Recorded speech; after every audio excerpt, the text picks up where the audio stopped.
Alors, Monsieur Lombard, merci d'avoir accepté cette interview. Quel est votre parcours et quel est votre rôle actuel au Stade Français?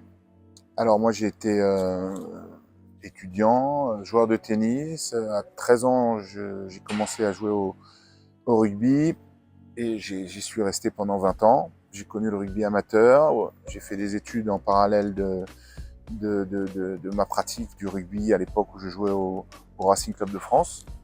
Et en 97-98, de manière un peu concomitante, le rugby est passé, on va dire, professionnel et j'ai signé ici au Stade Français, club dans lequel j'ai connu une époque formidable dans laquelle on a gagné 4 fois le championnat de France. J'ai eu le bonheur d'être international. Ensuite, je suis parti en Angleterre. Après donc 8 saisons passées à Paris, je suis resté 3 ans en Angleterre et je suis retourné une dernière saison 2006-2007 au Racing, qui était entre-temps devenu Racing 92. Et j'ai terminé à ce moment-là. Puis ensuite, je suis devenu consultant pour la chaîne Canal+, la radio RMC. J'ai animé des conférences en entreprise pour parler du lien managérial entre une équipe de rugby en l'occurrence et les managers. Et puis en 2019, on m'a proposé de devenir le directeur général d'un club qui a une place particulière dans mon cœur. Et donc j'ai sauté sur l'occasion. Voilà. Magnifique. Ce club qui est le beau Stade Français. Ouais. Plus pour la santé dans le rugby, on voit actuellement pas mal de langues qui se délient avec l'interview dernièrement, je pense à Sébastien Chabal, qui avait parlé qu'il avait un peu perdu la mémoire. Quelle est pour vous la place de la santé dans le rugby professionnel, les défis et comment le Stade Français agit face à ces enjeux qui sont primordiaux actuellement? Ouais. Bah, c'est pas un sujet qu'on découvre. Hein. Le rugby, c'est un sport, on va dire accidentogène, hein, puisque c'est un sport de contact, c'est un sport de combat. Donc un joueur de rugby, à partir du moment où il rentre sur un terrain, il y a un risque de blessure. Qu'on a toujours accepté, qu'on a toujours essayé d'anticiper aussi par rapport à des études qu'on avait sur les joueurs, sur l'état de forme, etc., sur la gestion des effectifs. Puis ensuite sont arrivées, il y a un certain nombre d'années maintenant, les commotions.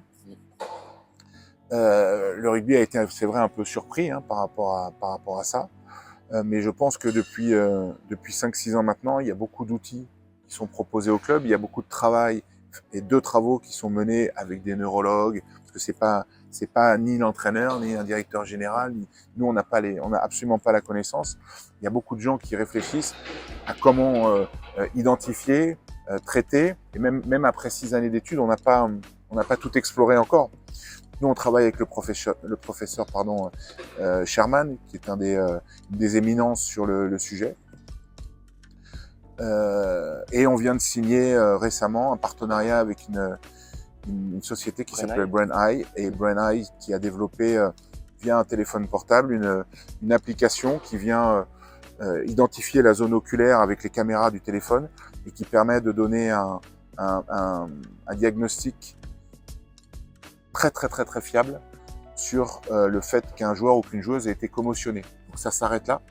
Mais ça veut dire, oui, s'il y a commotion, il faut aller consulter. C'est déjà une information très importante, notamment pour les parents parce que des enfants. Parce que autant nous, joueurs professionnels et centres de formation, on est en capacité d'amener un certain nombre de services aux joueurs, notamment dans le suivi médical. Autant pour les joueurs associations, les joueurs amateurs, c'est un autre sujet. Totalement. Donc voilà ce qu'on fait. Et après, il y a plein de technologies qui apparaissent. On a aussi un casque réfrigérant qu'on utilise quand un joueur est commotionné pour essayer de mieux traiter la commotion, de favoriser la récupération. Enfin, il y a plein de choses. Certains travaillent avec des prises de sang, l'apparition du protège-dents connecté, qui là est une obligation de World Rugby, ou en tout cas une recommandation forte de World Rugby qui est appliquée depuis l'année dernière au top 14. Voilà, on est très sensibilisé. On n'a pas tous les éléments de réponse, mais ce qui est certain, c'est qu'aujourd'hui, un joueur de rugby professionnel, il est très bien suivi. Ça ne veut pas dire qu'il n'y a pas d'accident. Bien sûr, le risque zéro n'existe pas, mais derrière, il est suivi. Et il y a une vraie prise de conscience, parce qu'on doit pouvoir, en tout cas, on doit pouvoir pratiquer ce sport, même à très haut niveau, avec un sentiment de sécurité. Alors ça ne veut pas dire qu'il n'y aura pas de risque zéro, hein, que demain, un joueur, on se fera toujours une rupture d'un ligament croisé, une épaule qui sautera. Ça fait partie, c'est des risques qui sont inhérents à la pratique. Il y en a d'autres qu'on doit pouvoir combattre aussi, et également en réfléchissant sur l'amélioration des règles, notamment tout ce qui est plaquage, puisqu'on observe que une grande partie des commotions interviennent sur des situations plaqueur-plaqué. Elles concernent d'ailleurs à la fois le plaqueur, mais également le plaqué. Donc il y a pas mal de réflexions qui sont en cours. Il y a déjà des changements de règles qui ont été opérés.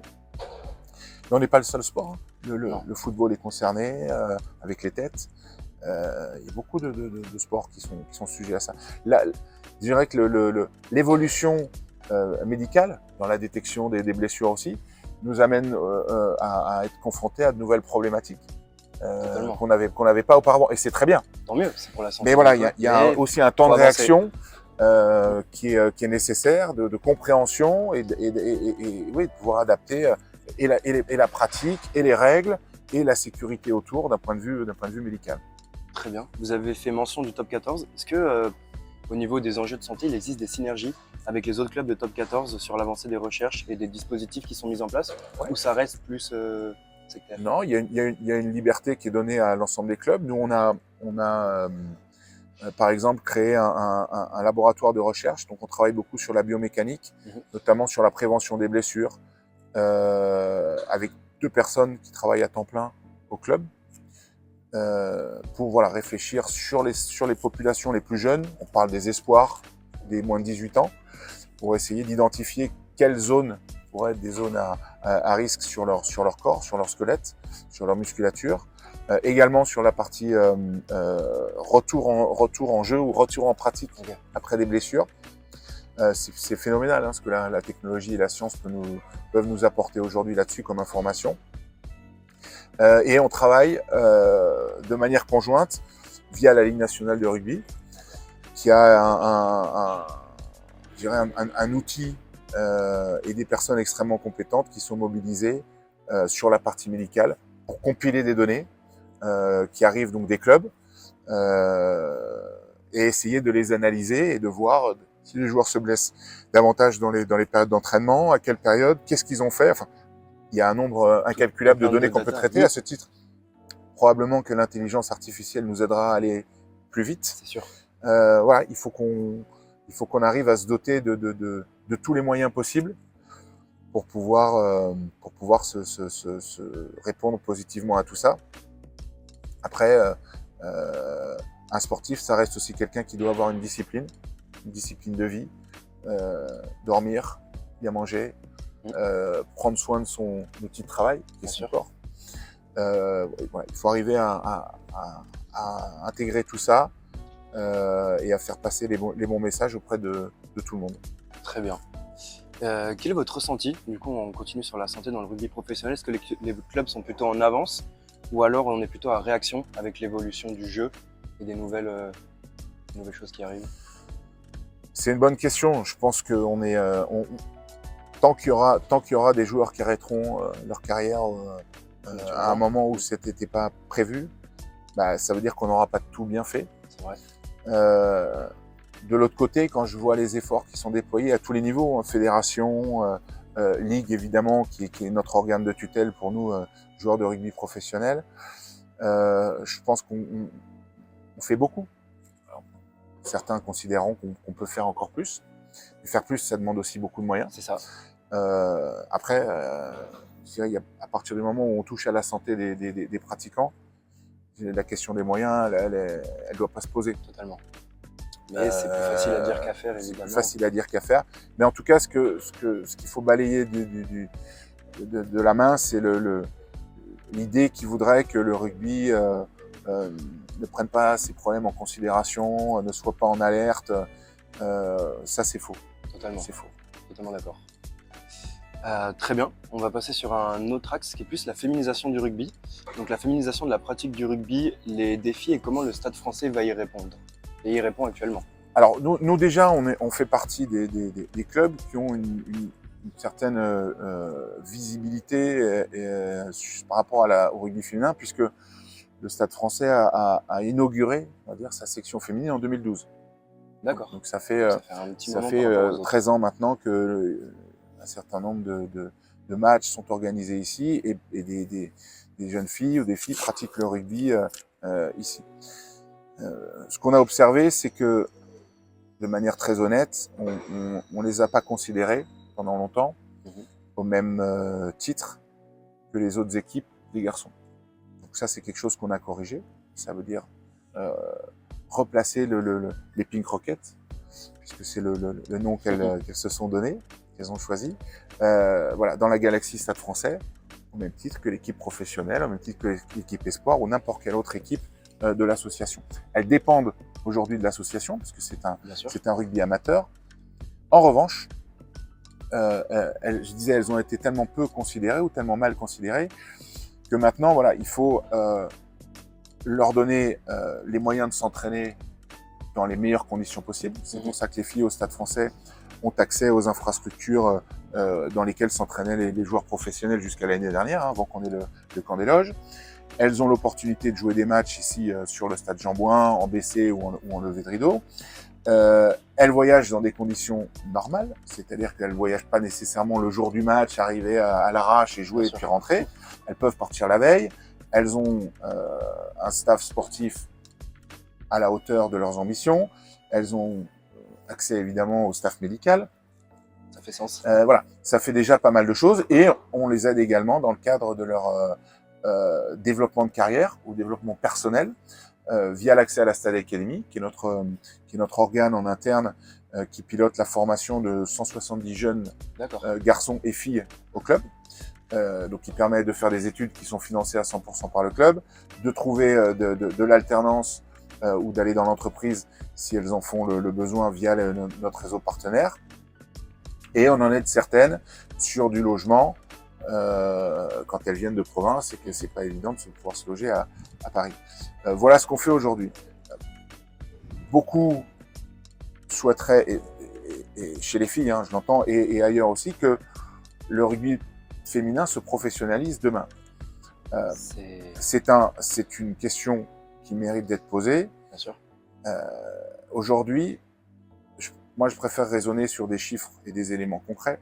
Aujourd'hui, le rugby masculin est déficitaire à hauteur de 65-70 millions par an pour le top 14.